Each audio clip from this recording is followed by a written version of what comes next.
Hi friends, അപ്പോൾ ഇന്ന് നമ്മൾ കൂർക്ക മെഴുക്കുവരട്ടിയാണ് ഉണ്ടാക്കുന്നത്. നമ്മുടെ വീട്ടിൽ കുറച്ച് കൂർക്ക ഉണ്ടെങ്കിൽ നമുക്ക് മെഴുക്കുവരട്ടി എല്ലാവർക്കും ഇഷ്ടമായിരിക്കും.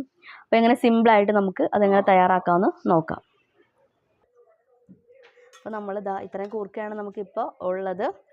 അപ്പോൾ നമുക്ക് ഇത് എങ്ങനെ സിമ്പിളായിട്ട് ഒരുക്കിയെടുക്കാമെന്ന്. ഇപ്പോൾ കൂർക്കയുടെ പ്രത്യേകത എന്ന് വെച്ചാൽ കൂർക്ക എല്ലാവരും റെഡിയാക്കാനായിട്ട് അല്ലെങ്കിൽ കറി വയ്ക്കാനായിട്ട് മടി കാണിക്കുന്നതെന്ന് വെച്ചാൽ അതിന് ഭയങ്കര കറയാണ്. അപ്പോൾ നമ്മുടെ കയ്യിലൊക്കെ കറ വന്നാൽ അത് പാടായിരിക്കും.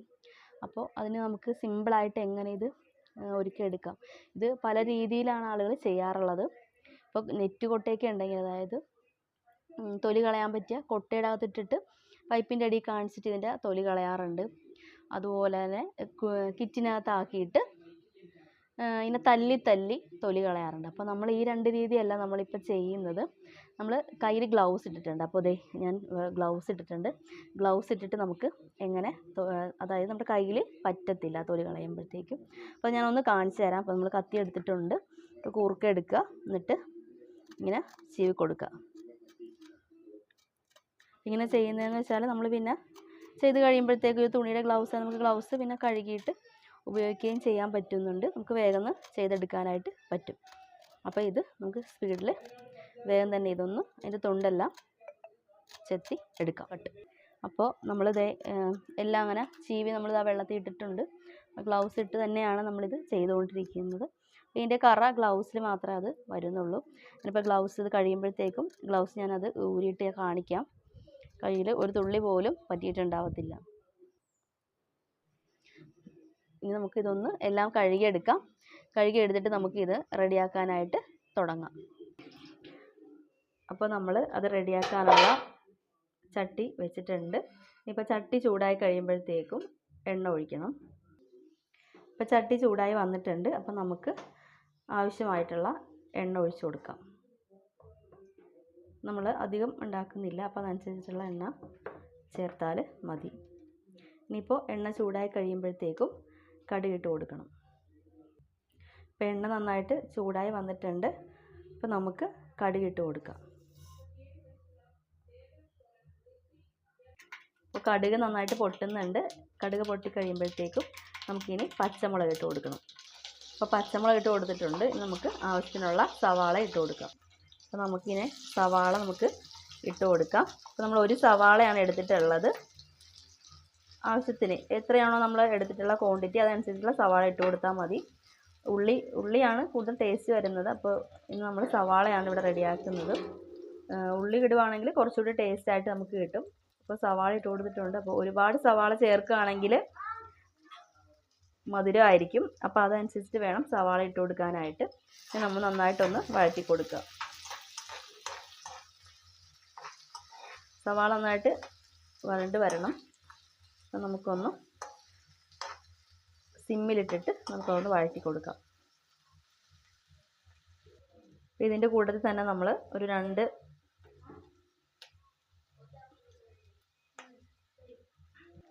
ഇതിൻ്റെ കൂട്ടത്തിൽ തന്നെ നമ്മൾ കുറച്ച് കറിവേപ്പിലയും കൂടെ ഇട്ട് കൊടുക്കുന്നുണ്ട്.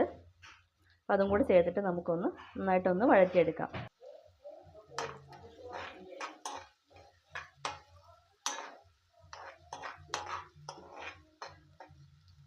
സവാള പെട്ടെന്ന് വാടിക്കിട്ടാനായിട്ട് നമുക്ക് ഇതിൻ്റെ കൂട്ടത്തിൽ കുറച്ച് ഉപ്പിട്ട് കൊടുക്കുകയാണെങ്കിൽ സവാള പെട്ടെന്ന് തന്നെ വഴറ്റി കിട്ടുന്നതായിരിക്കും. അപ്പോൾ അതങ്ങനെ ചെയ്യുവാണെങ്കിൽ കുറച്ചുകൂടി ആ മധുരം കൂടെ ഒന്ന് കുറഞ്ഞ് കിട്ടും സവാളയുടെ. അപ്പോൾ സവാള വഴറ്റുന്ന കൂട്ടത്തിൽ നമ്മൾ കുറച്ച് ഉപ്പ് കൂടി ഒന്ന് ചേർത്ത് കൊടുക്കുന്നുണ്ട്. ആവശ്യത്തിന് ഉപ്പ് ചേർത്താൽ മതി. അപ്പോൾ ഉപ്പ് കൂടി ഇടുവാണെങ്കിൽ പെട്ടെന്ന് സവാള വഴറ്റി കിട്ടും. അപ്പോൾ അതിന് വേണ്ടിയിട്ടാണ് അങ്ങനെ ചെയ്തിട്ടുള്ളത്. അപ്പോൾ എല്ലാവരും അങ്ങനെ ഒന്ന് ചെയ്ത് നോക്കുക കേട്ടോ.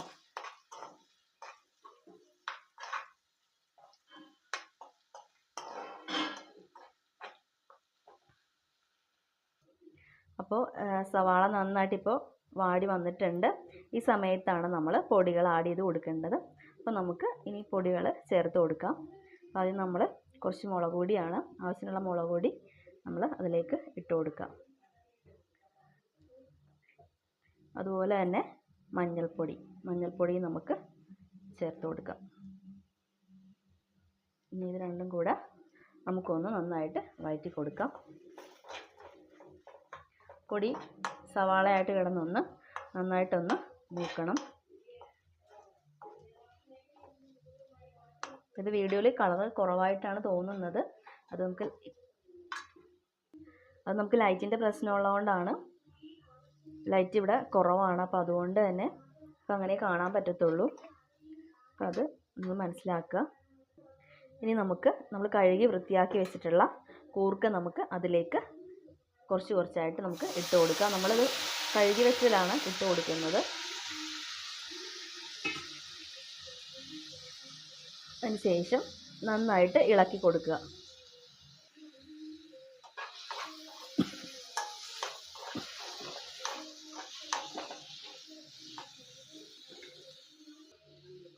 പിന്നെ ഇങ്ങനെ ചെയ്യുമ്പോൾ ഒരിക്കലും നമ്മൾ കൂർക്ക കുക്കറിൽ വേവിച്ചിട്ട് ഇതിലോട്ട് ചേർത്ത് കൊടുക്കാതിരിക്കുക. കാരണം നമ്മളിങ്ങനെ തന്നെ ചേർക്കുമ്പോഴാണ് അതിൻ്റെ നല്ലൊരു ടേസ്റ്റ് കിട്ടുന്നത്. കുക്കറിൽ വേവിച്ചാൽ ആ കൂർക്കയുടേതായ ഒരു പ്രത്യേക ടേസ്റ്റ് ഉണ്ട്.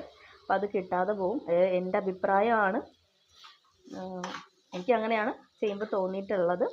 നമ്മൾ അങ്ങനെ തന്നെ അരിഞ്ഞെടുത്തിട്ട് നന്നായിട്ട് വൃത്തിയായിട്ട് കഴുകിയിട്ട് ഇങ്ങനെ നമ്മൾ ചേർത്ത് കൊടുക്കുകയാണെങ്കിൽ കുറച്ചുകൂടി നല്ലതായിരിക്കും. നമ്മൾ കുറച്ച് വെള്ളം നമുക്കിനി കൂർക്ക വേകാനുള്ള വെള്ളം നമ്മൾ ഇതിലോട്ടാണ് നമ്മൾ ചേർത്ത് കൊടുക്കേണ്ടത്. കുക്കറിൽ വേവിച്ചിട്ട് ചേർക്കുകയാണെങ്കിൽ അത് കുറച്ച് ടേസ്റ്റ് കുറവായിട്ടാണ് എനിക്ക് തോന്നിയിട്ടുള്ളത്. നിങ്ങളൊന്ന് ഇങ്ങനെ തന്നെ ഒന്ന് ചെയ്ത് നോക്കുക. നമുക്ക് കുറച്ച് വെള്ളം ചേർത്ത് കൊടുക്കാം.